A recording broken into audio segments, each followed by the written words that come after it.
Pronto, começou a gravar. Aí, Lourdes, você joga então a apresentação, por favor? Jogo. Só um instante. A primeira é a da proposta do curso. Não, slide agora não, né? Não, é aquela que você gravou como apostila. Tá.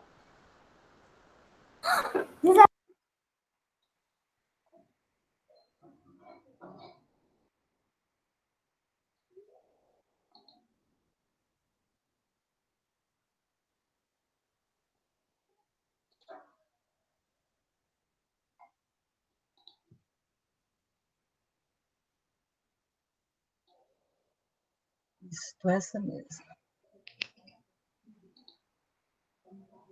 Então, esse arquivo, até eu já compartilhei com vocês, né, passei para vocês, é o que tem a proposta, a equipe, né, tá aí.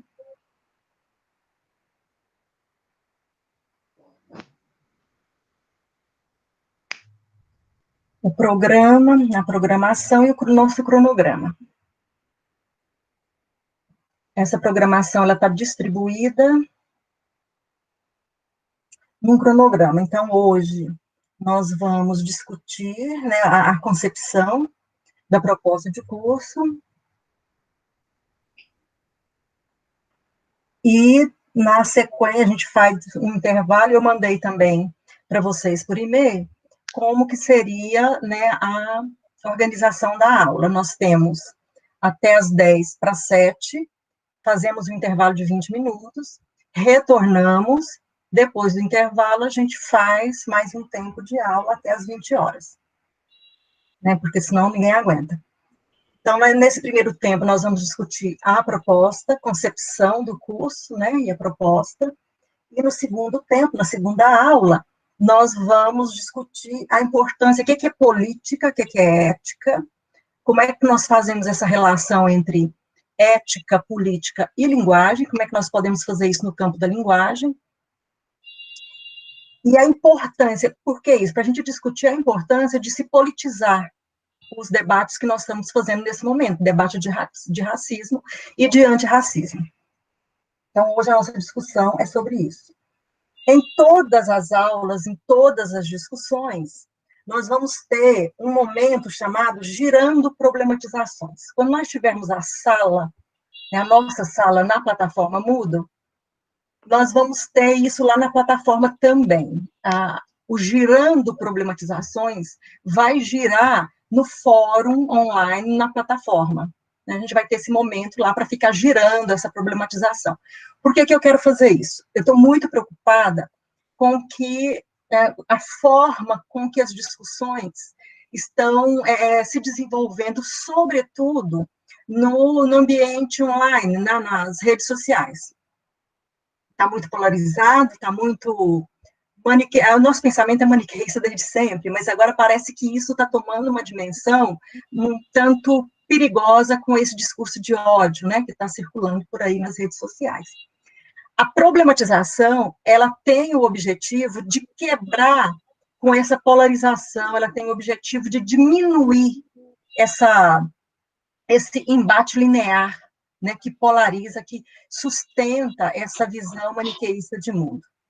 Quando nós problematizamos, nós trabalhamos diferentes frentes, diferentes perspectivas da questão. Então, a gente trabalhar isso, ver o que é um problema, o que é uma problematização, e como é que nós podemos desenvolver discussões, debates de forma problematizadora e não polarizada. E aí nós vamos treinar isso, desenvolvendo, né, o tempo todo essas problematizações nessa girando, né? Fazer girar... Não, que susto, assustei. Fazer girar para não ficar no embate, né, polarizador, que é o que sustenta o discurso de ódio. A gente vai ver um pouco também sobre isso, sobre esse discurso de ódio. Aí vem a distribuição, né, da programação. No dia 5, né, nosso próximo encontro, no dia 5, a gente tem... Aí eu vou pedir para vocês por favor, verem antes esse filme. Quanto vale, quanto vale ou é por quilo? Isso é um filme já, ele é de 2005, né, Ludmila? Isso.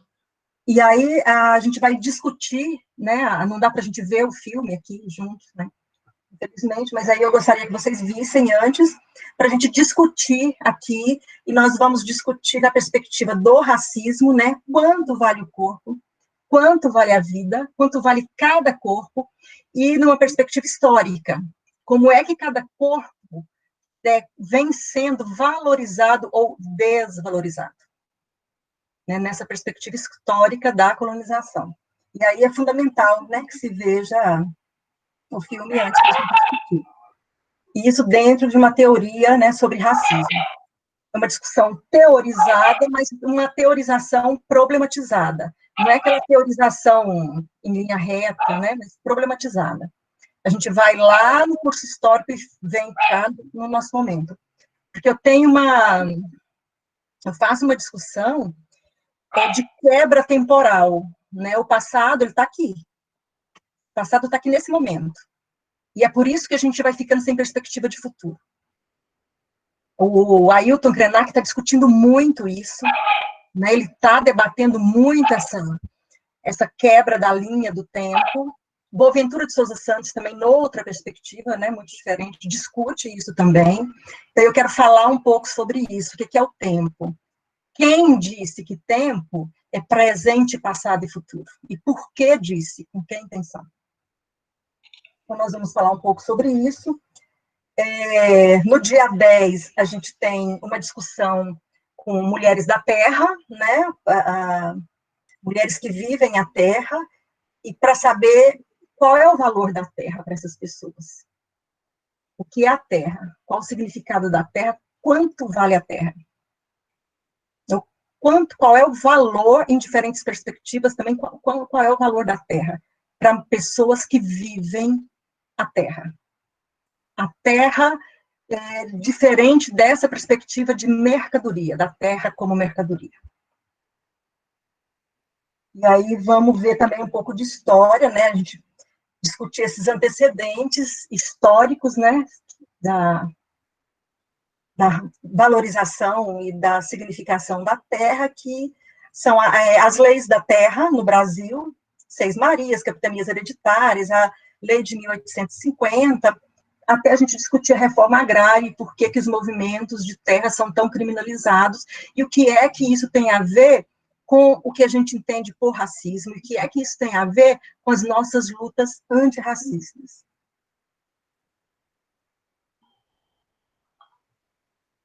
No dia 12, a gente discute o racismo e o antirracismo na educação, problematizando também a questão das leis, as construções das leis.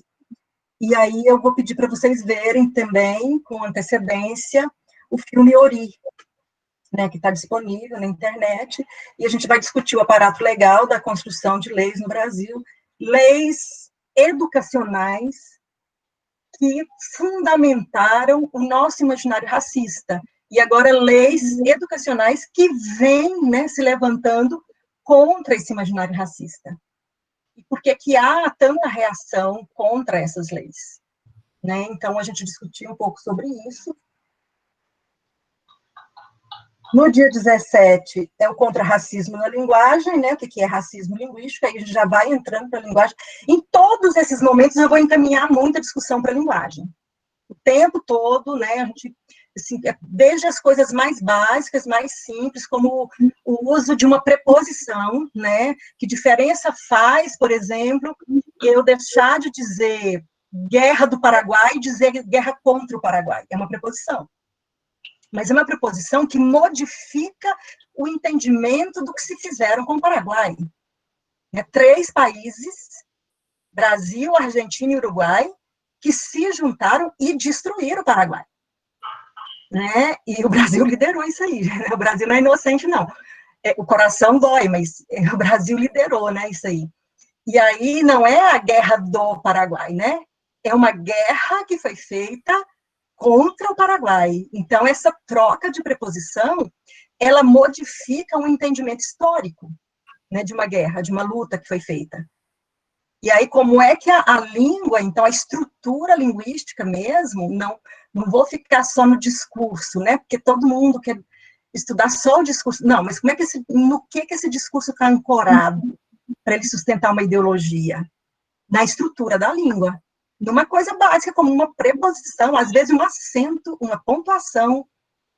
Então, o racismo linguístico, ele se faz na estrutura da língua.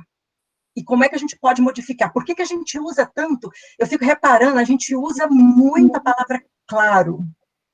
É claro? Não, claro, sim, claro. E é tão, assim, involuntário, até tão natural, que ninguém nem percebe, né? Mas por que a gente usa tanta palavra claro? Vamos pensar sobre isso, já vamos começando a pensar sobre isso. Por que a palavra claro é tão usada? E por que as nossas interjeições são muito da cosmovisão católica? Nossa Senhora! São interjeições, você nem percebe o que você está falando, né? Esvaziou o sentido, mas são do imaginário católico. Por quê? Vamos pensar sobre isso. Então, é pensar a linguagem desde uma base muito sutil, já naturalizada, que de tão naturalizada ninguém vê. Vamos começar a destampar isso aí, vamos começar a ver. Então, o antirracismo, na linguagem, ele se faz desocultando a linguagem, tirando esse véu da linguagem. Do mais simples, não é pegar o grotesco, não, porque está todo mundo de olho no grotesco e o simples é que vai sustentando. Então, vamos vendo, já vamos começar a pensar nisso aí. E daí, dia 19, como ler o mundo para enfrentar o racismo, e vou entrar mesmo com a proposta do Paulo Freire, de leitura de mundo do Paulo Freire, só que problematizando Paulo Freire, e lá, né, vocês nem tinham nascido. Eu já, mas vocês não. Então, assim, a gente precisa atualizar, problematizar. Quando as pessoas combatem o Paulo Freire, eu fico pensando, será que essas pessoas sabem o que o Paulo Freire escreveu? Porque elas combatem o nome, elas não combatem o pensamento. E eu faço uma crítica aí, que o Brasil tem uma tradição muito personalista, isso é um prejuízo para nós. Porque aí as pessoas combatem o Paulo Freire sem saber quem é Paulo Freire, porque é um pensamento maravilhoso, muito bom, muito potente, mas ficou preso em um homem, em um nome. Né? Esse pensamento, ele não é um pensamento, ele é um homem. E aí, isso é um prejuízo. E ninguém nem sabe que pensamento é esse, né? E é um pensamento muito bom. Mas por mais que seja bom, potente, e Paulo Freire foi um leitor de Fanon, ele cita Fanon o tempo todo, e Fanon, para as nossas discussões, Fanon é uma base de leitura fundamental, mas precisa vir para a nossa realidade. E precisa ser atualizado para o nosso tempo, para o nosso espaço. Né? Não é assim. A gente pega Paulo Freire, não é Bíblia, né, gente, que na igreja que as pessoas têm que vão pela fé. Não, teoria a gente não vai pela fé, a gente vai pela leitura crítica, situada. E é isso que... Então, a leitura de mundo é maravilhosa, mas que mundo, qual mundo, de que tempo? Isso precisa ser pensado. E é isso que a gente vai tentar fazer aqui um pouquinho, pensando em letramentos de sobrevivência, diversidade linguística epistêmica, os corpos que enunciam sentido, né? O primeiro ponto de enunciação de sentido é o próprio corpo, ou então o corpo negro, indígena, não seriam racializados, né? Não seriam discriminados, começa por aí.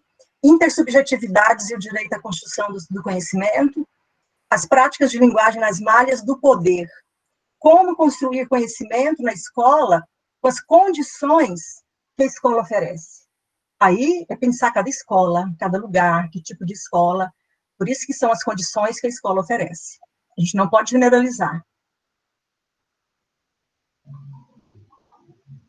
No dia 24, a gente entra, efetivamente, nos letramentos antirracistas. E aí uma construção, uma proposta mesmo, uma construção, pensando sempre que não é uma generalização. Longe disso. O que é bom para um pode não ser bom para outra, o que é bom para um lugar pode não ser bom para outro, eu vou falar disso nas concepções. É para a gente pensar, para a gente refletir e cada um do seu lugar, e pensando o que é que pode fazer com essas reflexões. Porque não é para a gente construir generalização, né? Quem faz isso é o MEC, a Secretaria de Estado, Secretaria de Município. Um curso desse é para a gente pensar, para a gente refletir coletivamente, mas não é para construir, longe de querer construir generalizações. Aí vamos pensar em letramentos de resistência, como construir letramentos para promover a resistência nos espaços de subalternização, que é onde o racismo, né, mais impera. No dia 26, a gente continua construindo a proposta, como ler o mundo para enfrentar o racismo, letramentos plurais, por letramentos antirracista, e, por fim, no dia 31, a gente encerra, pensando propostas, pensando, problematizando propostas. Então, as nossas concepções, veja bem, tudo que vai ser dito aqui parte de um lugar, parte de corpos que pensaram, né, desse lugar, esses corpos pensaram essa proposta. Então, eu estou aqui em Goiânia, aqui em Goiás, né, Planalto Central, Brasil Central, Cerrado Central. Então, eu abro essa proposta de concepção com uma foto do Araguaia. Vejam aí, é uma foto do Araguaia. Eu fiz essa foto em 2011. Fiz essa foto em 2011, em Aruanã. Fiz essa foto e fiz... Gente, eu adoro poesia. Eu sou das letras, eu adoro poesia. E eu acho que, nesse momento, como nunca, a gente precisa muito de poesia. A gente precisa respirar fundo, né? Pensar a poesia. Eu montei isso aqui no momento, assim, eu estava conversando com um professor Inã, professor Arrucá, Inã, e eu falei, o Arrucá, eu estou chorando muito vendo o Araguaia, porque eu nunca mais vou ver o Araguaia. O Arrucá, agora, nessa pandemia, eu amo o Araguaia, eu não vou ver mais o Araguaia. E eu quero ser cremada, e eu quero que joguem as minhas cinzas no Araguaia. Professora, você está muito dramática. Para com isso, professora, você está muito dramática. Nós vamos para o Paraguai, nós vamos pescar no Araguaia. Conversei com a Arrucá, aí tá, tentei, fui escrever. E aí montei isso aqui tudo e fiz um texto pensando em muitas coisas. Nesse momento, a gente pensa muitas das coisas que nós vamos discutir nesse curso o tempo todo, porque são coisas que nos atravessam, que atravessam os nossos corpos. E nós vamos estar falando sobre isso. Então, eu pus aqui, sintetizei, que se eu fosse colocar tudo aqui, não ia ser uma poesia, ia ser um livro, né, de poesia, porque era muita coisa que eu estava pensando, sentindo. Mas o Arrucá me ajudou a desabafar um pouco e repensar e rever a situação. Aí eu sintetizei e chamei de denunciações do vento. Cerro os olhos em silêncio, escuto o vento assobiar o berocã, me contando segredos de longe, lonjuras de tempo e de estrada, murmúrios e assobios se confundem. São gemidos saindo do fundo do Atlântico, dos meus que não foram enterrados, foram afogados. Suas almas reclamam funerais, gemem no tempo, gemem nas águas, gemidos de vento, assobios de denunciações. Pensando na travessia, né? Foram cerca de 2 milhões de corpos sequestrados, traficados pelo Atlântico. Desses 12, cerca de, mais ou menos, os números não são exatos, mais ou menos 2 milhões de corpos foram atirados ao mar. Sucumbiram, né, no navio e foram atirados ao mar. Não tiveram enterro, não tiveram funeral. Eles foram atirados ao mar. Então, a gente sempre fala disso. Quando o mar assobia fino, profundo, são os corpos reclamando o funeral, são os corpos reclamando o enterro, os corpos que ficaram na travessia. Por outro lado, a gente sempre fala também que esses corpos que ficaram na travessia foram os corpos que se negaram a vir, que se negaram a completar a travessia. Então, são muitas, né, as falas que a gente faz quando pensa nos corpos que ficaram no Atlântico, né, que ficaram na travessia. Eles não completaram, não vieram. Então, assim, você pode interpretar, né, de diferentes maneiras isso aí. Mas a gente sempre discute sobre a questão do não ter sido enterrado, de ter sido afogado. Isso é uma coisa que a gente precisa pensar muito. E os indígenas também falam sobre isso, né? E a gente vai discutir isso mais à frente, a gente vai discutir a questão dos boçais. Quem são os boçais e o que destino tiveram os boçais, né, quando morreram boçais. A gente vai falar sobre isso também, que é uma das violências, né, da colonização. Então, aqui vem a proposta, né, a inspiração, quando a gente entra com o rio, com o Araguaia, com a poesia. Essa inspiração vem da introdução da Crítica da Razão Negra, de Achille Mbembe, que ele fala: quisemos escrever este livro à semelhança de um rio, com múltiplos afluentes, neste momento em que a história e as coisas se voltam para nós, e em que a Europa deixou de ser o centro de gravidade do mundo. Ele está analisando que a Europa deixa de ser o centro da gravidade do mundo, deixa de ser o centro de poder, né? Está tendo uma reconfiguração e a Europa está saindo desse lugar. E nós aqui, da nossa parte, começamos essa narrativa nessa temporada cancelada de Araguaia, porque não tem temporada agora, fim de maio, junho, julho, agosto, para nós aqui é temporada de Araguaia. Essa temporada foi cancelada, né? Então, nós estamos vivendo o cancelamento da temporada. É por isso que coloquei isso aí. De Araguaia, com nossa alma voltada para o Berorocã. Berorocã significa Rio Grande, em português. É a mesma coisa. Em Tupi, é Araguaia. Araguaia, em Tupi, é Rio Grande também. E aí, esse começo com isso é para mostrar que essa luta de nome, o Araguaia, a margem do Araguaia, é o território, a linha Aruanã, é o território dos Inã. E Berorocã é Rio Grande, em Narubé, que é a língua dos Inã.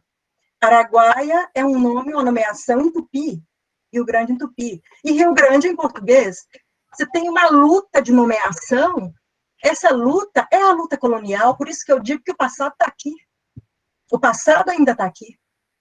Quando você tem ali um rio, que é o maior rio do estado, que tem 3 nomes.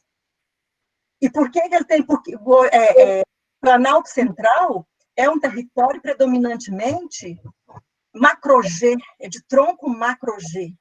Família G, os Inã, Carajá, a família linguística Carajá, os Inã são da família Carajá, ali você tem o povo Auê, que é a família G, está ali também, à margem do Araguaia, e esse nome Tupi?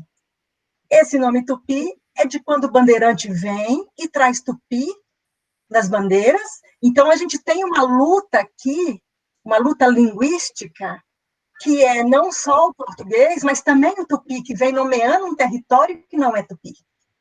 Você tem 2 línguas de dominação, o português e o tupi, num território que não é tupi. Compreende? Então, é nesse sentido que eu vou dizendo que o passado continua aqui. Nessa luta de nomeação, isso está no Brasil inteiro. Se vocês prestarem atenção, essa luta de nomeação, que é a luta colonial, ela está no Brasil inteiro. O passado está aqui. Ele não está enterrado. Continua aqui. E, curiosamente, uma coisa que sempre me chamou a atenção, a gente conversa com as pessoas e pergunta, né, se... Conhece o Araguaia? Todo mundo conhece. Conhece os indígenas? Ninguém viu índio. Em Goiás não tem índio. Sabe de outra língua falada em Goiás, além do português? Não, não tem, é só português. Lá em Aragarça, a mesma coisa. Está cheio de índio lá. Pergunta pelos índios? Não, não tem, ninguém sabe, ninguém viu. Tem outra língua além do português? Não, não tem, é só português. Ensina, que língua que se ensina na escola? Português e inglês. E isso é verdade, porque não ensina língua indígena na escola, né? Então, nós temos uma luta, uma racialidade, uma discriminação, uma invisibilização que está circunscrita pela língua.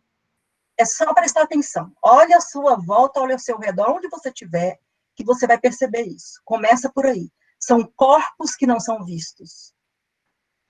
Diferente do corpo negro, que ele é visto para ser açoitado. O indígena não é visto, o negro é visto para ser açoitado. Então, a racialização, ela começa por aí. E ela está na língua o tempo todo, ela está na invisibilização da linguagem.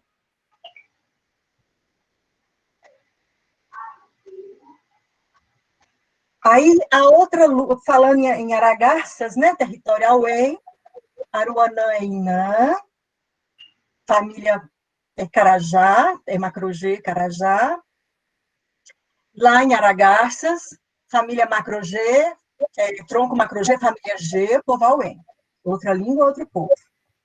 Lá em Aragarças, eu destaco outra luta. Então, quero falar das lutas, luta linguística, luta por território, luta do corpo, invisibilização. Lá em Aragarças, outra luta me chama a atenção, eu pus para vocês aí a foto, que é a luta da quarto crescente. A quarto crescente é a lua que fica o dia todo. Ela não vai embora com o sol.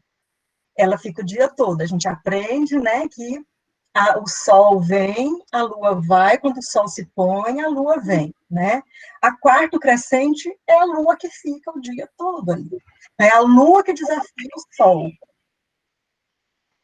E aí eu faço aqui um contraponto, né, travo uma luta também, de falas, né? Tem uma fala aí, ioiô, lua cheia. Hoje o chicote do feitor bate até mais de meia-noite, meu assim.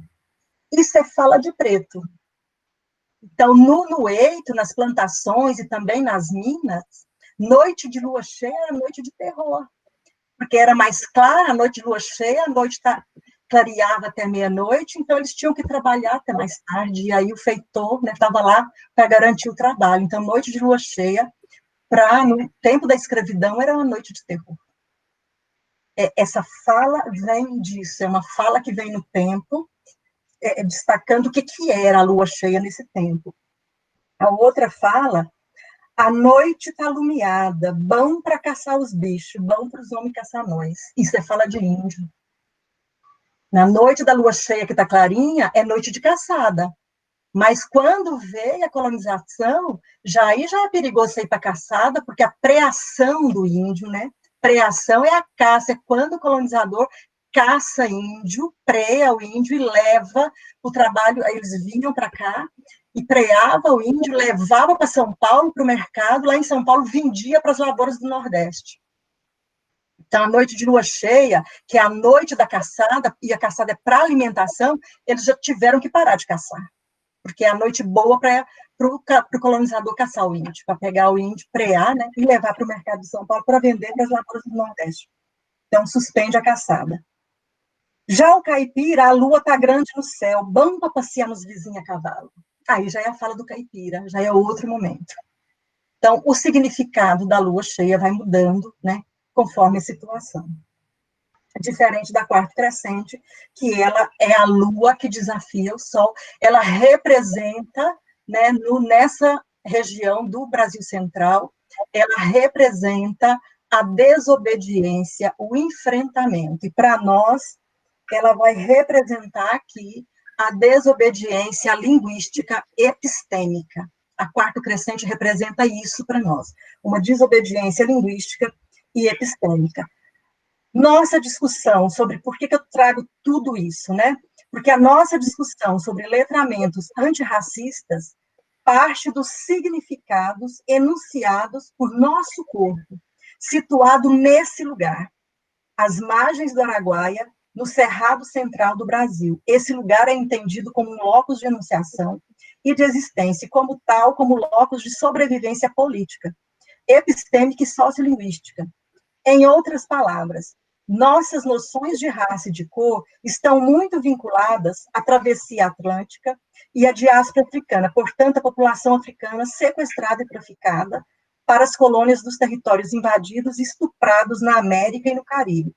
Os povos indígenas não entraram nesse debate com o mesmo ritmo e com a mesma força que o povo negro devido às barreiras ontolinguístico-epistêmicas.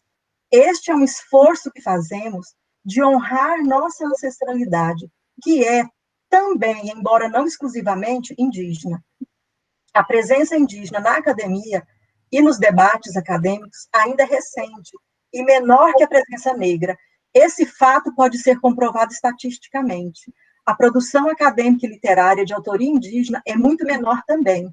As pautas dos movimentos indígenas não têm sido de base teórica, são de outros fundamentos. Por isso, os povos indígenas não têm entrado no debate sobre raça, racismo e antirracismo, e por isso não têm sido contemplados nesse debate. As barreiras ontolingüístico-epistêmicas insistentemente mantidas pelas universidades têm mantido os indígenas reféns de pesquisadoras e pesquisadores não indígenas, que são seus e suas porta-vozes, os missionários e as missionárias da colonialidade do capitalismo globalizado. O protagonismo acadêmico das e dos intelectuais negros e negras, ainda que pequeno, e ainda é muito pequeno, e muito desigual, decorre de lutas históricas construídas pelo próprio povo negro, como veremos, no enfrentamento ao supremacismo branco, um protagonismo que os intelectuais e as intelectuais indígenas ainda tentam construir. Temos de reconhecer que, no Brasil, o percentual de pessoas negras é bem superior ao de pessoas indígenas, e esse fator também concorre em favor do maior fortalecimento do movimento negro. Assim, consideramos que falamos do centro-oeste do Brasil, de Goiás, de Goiânia, um lugar cercado por rios, Paranaíba, Paranã, Araguaia e Tocantins, todos de suma importância para a formação do imaginário, das subjetividades, das percepções, e para a preservação da memória local, essa discussão rompe com algumas hegemonias, rompe com a história única, conforme nos alerta Chimamanda Adichie, sobre a construção da nação brasileira e da brasilidade, e rompe com a hegemonia da direção única, que tem tomado as discussões sobre racismo e antirracismo, que remetem quase que automaticamente ao corpo negro. Romper com a hegemonia da direção única das discussões não significa polarizar o debate, não é excluir nem dicotomizar ou opor as discussões. O que propomos é colocar em relevo para que se ponha ao lado dos outros corpos subalternizados o corpo indígena invisibilizado em um território indianizado, que é este de onde pensamos, sentimos, sonhamos e falamos. Outro destaque importante que fazemos é que quando começamos pelo Rio, isto é, pelo território, para falar de um povo que se reconhece, que se fortalece, que enraiza sua existência no território, no movimento das águas doces do Rio, estamos adotando a perspectiva interseccional de abordagem dessa problemática, considerando a potência da instrumentalidade conceitual do corpo, que é a perspectiva discutida por Carla Acotirene, com suas vivências de raça, cor, gênero, sexualidade e de nação, com suas plurais significações de território, as margens e as barras dos rios, como lugar de pertencimento e da insurgência da existência pelos plurivalentes modos de dizer. Se, como defende Carla Cotirene, e nós concordamos, as águas do mar, do Atlântico, cicatrizam as feridas, da mesma forma, as águas doces dos rios também têm prioridades curativas, das feridas e das dores do corpo pela energia sagrada de cura da alma. Não se cura o corpo sem curar a alma, porque corpo e alma são a mesma unidade. O rio e as matas têm suas regras, é preciso aprendê-las para respeitá-las. A força da correnteza do rio quer levar tudo para o seu destino de rio.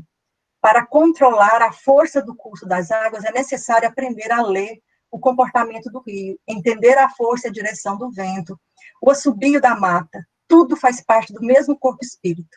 Essa é uma compreensão cosmolinguística da realidade. É isso que nós entendemos por cosmolinguística, é essa ligação com todos os cosmos. Então, a gente fala com bicho, eu converso com bicho, eu converso com planta, converso com tudo. Isso é cosmolinguística. Essa é uma perspectiva muito indígena. Mas nós estamos num lugar indianizado. A perspectiva dos letramentos antirracista que defendemos é cosmolinguística e ativista. Ela é política, pela abordagem interseccional situada do antirracismo.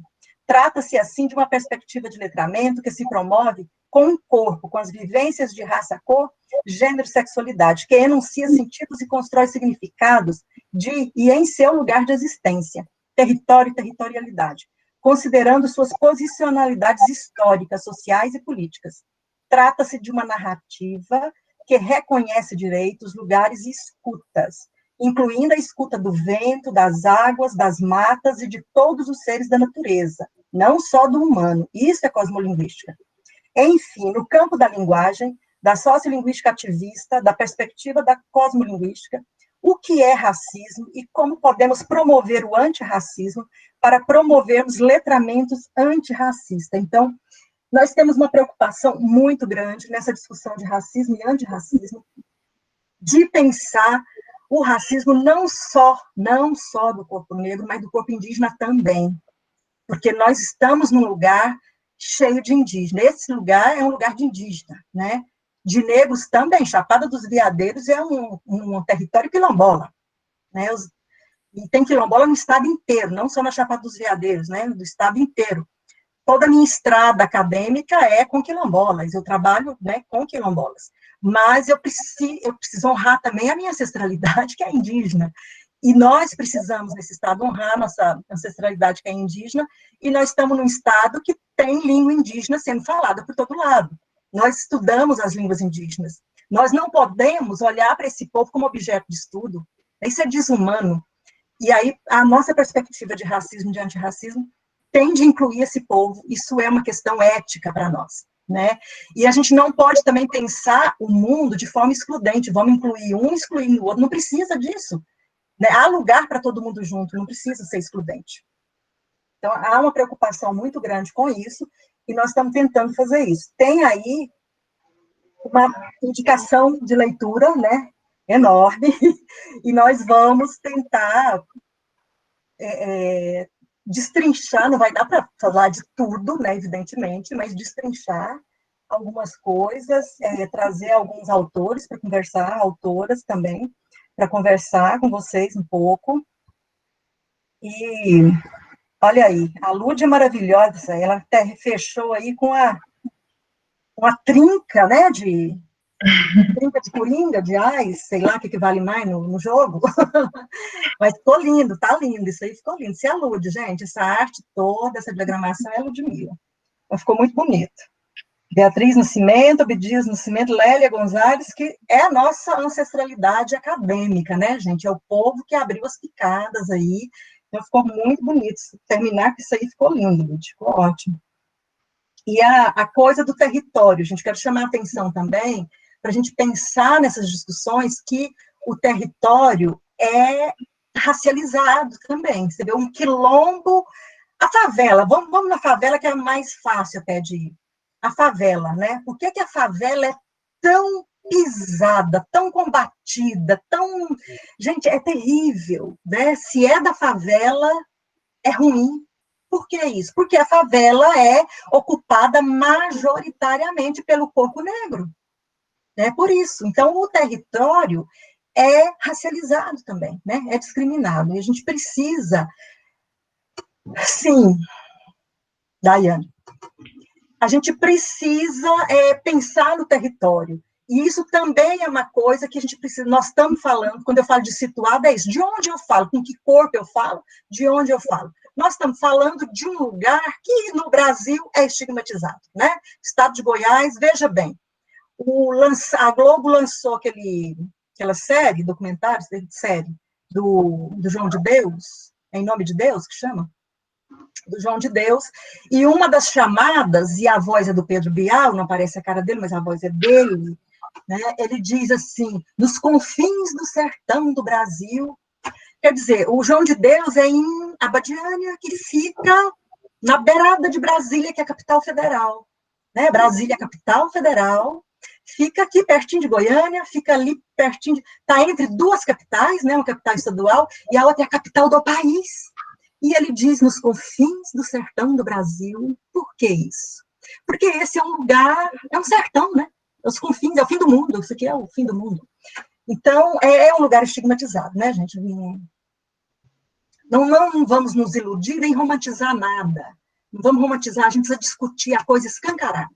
Não vamos romantizar nada.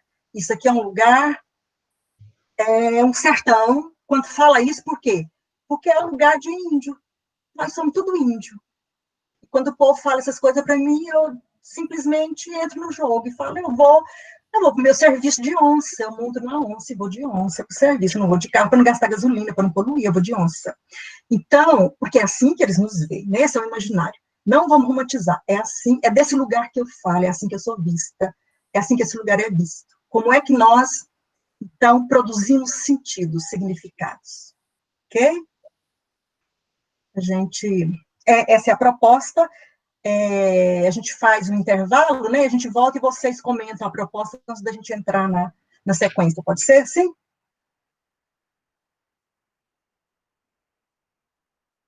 Ok? Quando... ok. Então, vamos. Nossos comerciais, por favor. A gente volta 19h10, tá bom? E aí vocês comentam a proposta. A gente pode refinar, ajustar as coisas, sem problema.